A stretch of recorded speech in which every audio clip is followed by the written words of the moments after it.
Zulfi Bhutto of Pakistan, His Life and Time by Stanley Wolpert. Preface.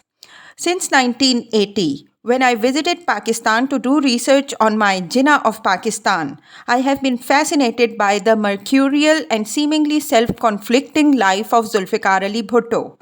Most Pakistanis I met either loved or hated Zulfi Bhutto, the People's Party Prime Minister who was arrested by his own Commander-in-Chief, General Ziaul Haq, and hanged after 2 years in prison. Millions of Pakistanis still hail Zulfi Bhutto as their Qaid-e-Awam, leader of the people, even as they do Muhammad Ali Jinnah as Pakistan's Qaid-e-Azam, great leader. For most of its brief history since its birth in mid-August 1947, Pakistan was ruled by unpopular generals who seized and held power using martial force. Bhutto seemed different, the almost uniquely popular founder-leader of Pakistan's People's Party, who had just swept the polls throughout Punjab and Sindh only months before his arrest. How then could he be hanged without inciting mass riots throughout Pakistan, if not a revolution? I wondered. This book is the product of a decade and a half of my reflection on that question, the last 5 years of which have been devoted to the research into the life of Zulfi Bhutto as a microcosmic mirror of Pakistani society and its troubled history in his times.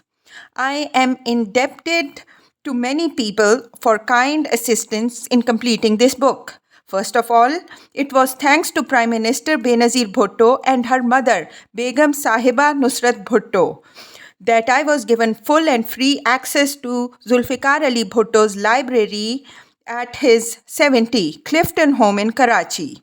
Prime Minister Benazir, now leader of the opposition in Pakistan's National Assembly, graciously granted me free access to all of her father's books and papers preserved in that Bhutto family library and archive, providing that her mother, who uses 70 Clifton as her Karachi residence, had no objection. Begum Sahiba Nusrat kindly welcomed me to carry out my research in that library whenever I came to Karachi over the next 3 years.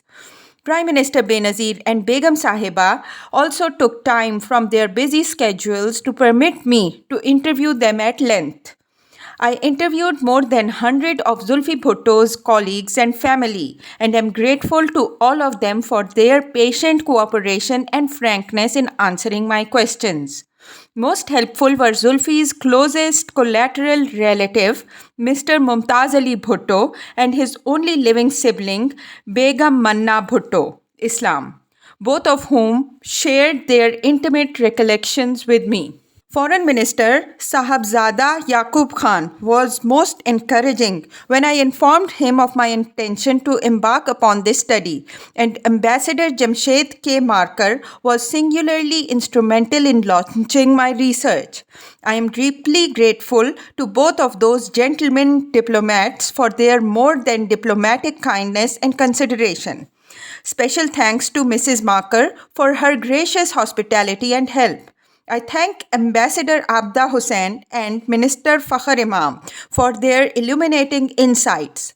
Thanks to Ambassador John Kenneth Galbraith, Ambassador Henry Byrd, Ambassador Robert Oakley, and Ambassador William Clark for sharing so many recollections and so much South Asian wisdom with me. I am also most indebted to Deputy Assistant Secretary of State Teresita Schaefer and Deputy Assistant Secretary of State Nancy Eli Ralph for their frank responses to my many questions. Thanks to fellowship support from our excellent American Institute of Pakistan Studies, I was able to start my research in Pakistan early in 1989. I am grateful to all the members of American Institute of Pakistan Studies Board for their scholarly confidence, but must specially thank my good friends Professor Hafiz Malik and Professor Ralph Brabanti, without whom American Institute of Pakistan Studies would never have been born. Hafiz helped convince Prime Minister Bhutto of the importance of starting this premier institute for US-Pakistan scholarly exchange in 1973, and Ralph presided over the first board meeting in Washington that year. Thanks to Dr. Peter Dodd and Dr. William Lender King for their warm hospitality in Pakistan, and to Mr. Ali Imran Afaki for his kind and efficient help, and to Counsel Kent Obi and Helena Phil and Counsel General Joe Melrose. UCLA's Gustav E. von Brunebon Center for Near Eastern Studies also supported my research, and I thank my good colleagues, Director Professor Georges Sabah and Professor Richard Hovannisian, for their kind assistance. I also thank Dean John N. Hawkins, who heads our Institute for International Studies and oversees programs at UCLA, for his unfailing help and encouragement, and my old friend and colleague, Vice Chancellor Richard Sisson, for his warm support.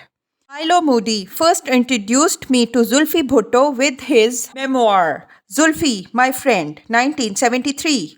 Pilo hoped someday to complete that inchoate biography of Zulfi, but he died too young. I remain, however, singularly indebted to Pilo for his insightful work, and to his wife Veena, who generously granted me full access to her and Pilo's fine collection of Bhutto photographs. Thanks to dear Joyce Hundal for introducing me to Pilo and Veena. I also thank Mr. J. J. Mogaseth, Zulfi's oldest school buddy, for so kindly assisting me and also sharing his early photos of Zulfi. Thanks to Umar Qureshi and Al Sichwala for their time and hospitality, and to Husna Sheikh for kindly agreeing to allow me to interview her, and to Begum Mehru Rahim Khan for her gracious assistance. Special thanks to General Gul Hassan and to Minister Rudad Khan for their interviews.